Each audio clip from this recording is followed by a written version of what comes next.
In this video I'm going to show you how to make a recurve bow from steam bent oak and fiberglass. This is actually going to be part 1 where I show you how to make just the riser, and then part 2 will be the limbs. First step is to get a piece of 2x4 with good straight grain and minimal knots, or at least knots that don't weaken it. You want to make sure it's overall a dense and strong piece of wood.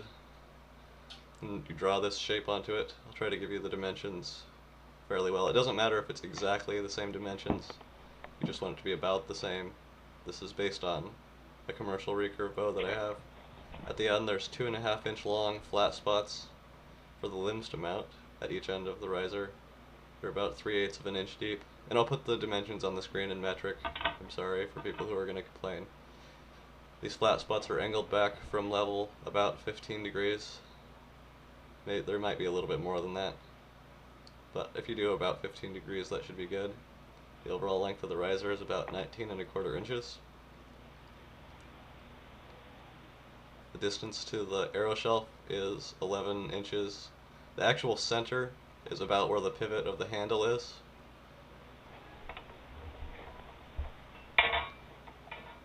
And it doesn't really matter exactly how you do the shape, just however you want it to be, really. But once you've got it figured out how you're going to like it, I chose to do it like this. Just cut it out. If you don't have a bandsaw or a scroll saw or anything like that, you can use, of course, a hand saw, but it will be a lot more work. It's kind of obvious, I guess. So just cut out the whole shape. Then the next thing to do is to draw on the arrow shelf, the sight window. You want it to go halfway across the piece of wood. So in this case 3/4 of an inch, and I made it about 5 inches tall.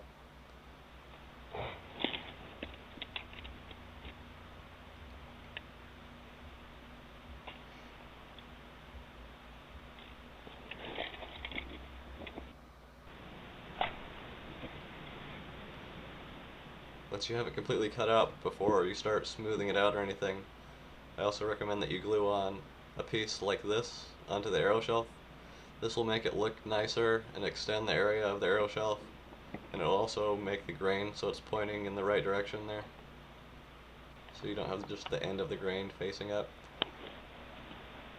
It's not really that important if you don't want to do it, but it will be better if you do. It will look nicer at least. I'm just using some 5-minute epoxy to put it on. And then, of course, if you can, clamp it, but you don't have to.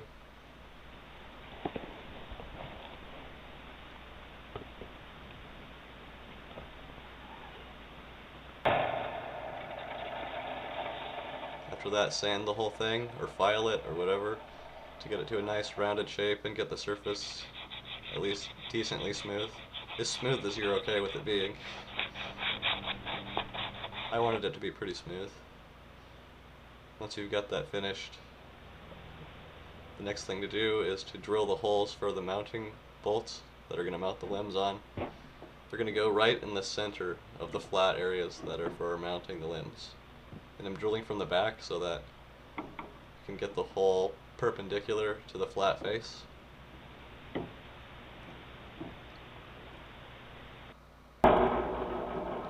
After you have those drilled, also countersink them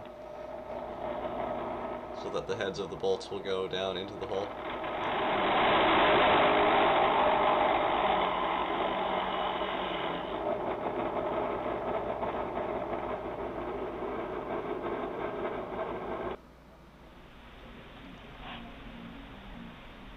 You need 2 bolts, and you're also going to need the nuts and washers that fit the bolts later. We're just going to glue the bolts into the holes and also plug the hole with a piece of dowel. I used a 1/2-inch hole and a 1/2-inch dowel.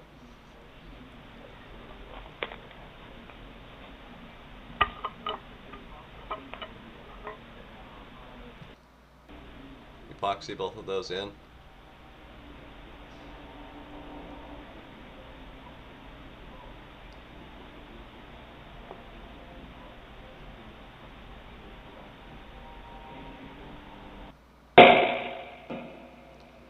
Then cut off the ends of the plugs and sand. Do your final sanding, any touch-ups you want to do anywhere, and then stain it.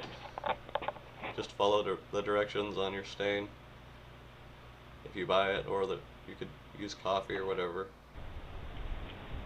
Once that's dry, clear coat it a couple times.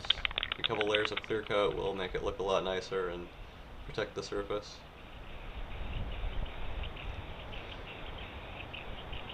So that's it for making the riser. It comes out pretty nice and it's really not complicated. I should have the making the limbs part up about the same time that I put this video up, I guess. I'll put the link at the end of this on the screen here and in the video description.